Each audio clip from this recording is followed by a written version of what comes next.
warahmatullahi wabarakatuh. Perkenalkan, nama saya Alma Nuria Priscilla dengan NIM 1011915 dari S1 Kedokteran Gigi Institut Ilmu Kesehatan Baktiwiyata Kediri. Di sini saya akan menjelaskan tentang gigi 11. Gigi 11 sendiri terletak di kiri dan di kanan rahang atas. Kemudian terletak di kiri dan di kanan garis tengah, akar 1 besar dan apeksnya membulat. Kemudian kita lihat dari aspek labial. Aspek labial sendiri mahkotanya berbentuk skop, kemudian mesio-insisa right tajam 90 derajat, kemudian sudut disto-insisa agak membulat. Kemudian kita lihat dari aspek palatal. Aspek palatal sendiri merupakan dataran yang cekung, kemudian corak marginalis cingulum berbentuk M.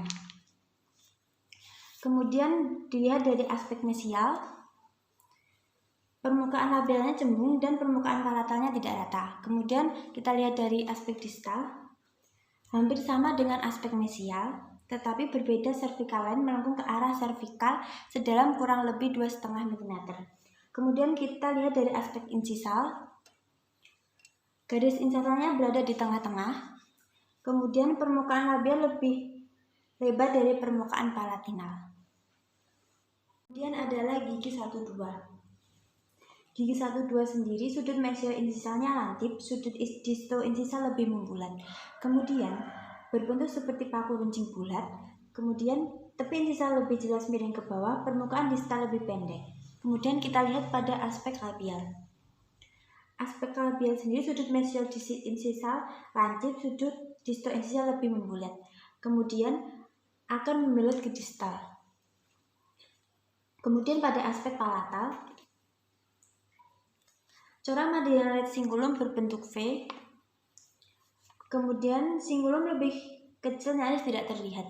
Kemudian dilihat dari aspek mesial, cervical line melengkung ke arah insisal, kemudian seperti segitiga.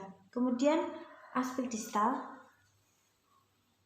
seperti pandangan mesial, tetapi cervical line melengkung ke arah insisal tidak sedalam mesial. Kemudian aspek insisal, permukaan labial lebih besar dari palatal, kemudian garis insisal mengikuti lengkung gerigi. Kemudian adalah gigi 13. Merupakan gigi ketiga dari kiri dan kanan garis tengah, kemudian mempunyai satu cups, kemudian mempunyai korona terpanjang dalam mulut, kemudian mempunyai satu akar yang panjang. Kemudian kita lihat dari sisi labial. Puncak cups terletak di tengah-tengah, kemudian cervical line melengkung ke arah apex. Kemudian kita lihat dari sisi palatal,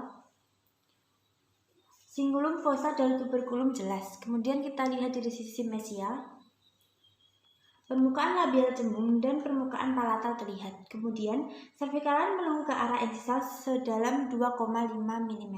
Kemudian aspek distal, seperti pandangan mesial, tetapi cervical line melengkung ke arah insisal sedalam 1,5 mm. Kemudian aspek insisal, insisal right berbentuk seperti huruf V. Kemudian bagian mesial lebih rendah dari bagian distal. Sekian, terima kasih. Wassalamualaikum warahmatullahi wabarakatuh.